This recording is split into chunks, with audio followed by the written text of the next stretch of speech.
نبی کریم علیہ السلام نے فرمایا میں معراج کی رات گزرا، یہ سنی کان کھول کے سنے، صحیح مسلم کی حدیث، فرمایا میں معراج کی رات گزرا تو حضرت موسیٰ اپنی قبر میں کھڑے ہو کے نماز پڑھ رہے تھے۔ اب آؤ، حضرت سعید بن مسیب تابعی ہیں، صحابہ کے شاگرد ہیں، وہ کہتے ہیں جب یزیدی فوجوں نے مدینے پر حملہ کیا اور یزید کا مقرر کردہ امام آیا تو صحابہ کرام مسجد نبی چھوڑ گئے، 3 دن تک مسجد میں نماز،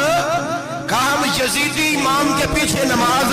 نہیں پڑھیں گے۔ حضرت سعید بن مسیب کہتے ہیں میں دیوانہ بن کے، مجنون بن کے اندر گھس گیا، یزیدی فوجیں سمجھی میں دیوانہ ہوں، شاید پاگل ہوں، مجھے انہوں نے تکلیف کوئی نہ دی۔ فرماتے میں نبی پاک کی قبر کے ساتھ ایک لگا کے بیٹھا تھا،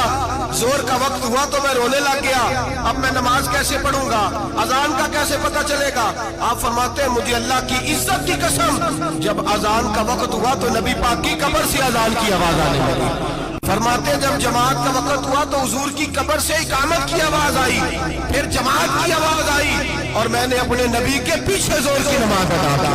حضرت موسیٰ اپنی قبر میں نماز پڑھے اور میرے رسول تو قبر میں جماعتیں کراتے ہیں، حضور جماعتیں کراتے ہیں، اور آپ فرماتے ہیں میں 3 دن مسجد، کان کھول کے دل کھول کے سنو، ہم نے کوئی ریڈی میڈ عقیدہ نہیں اپنایا،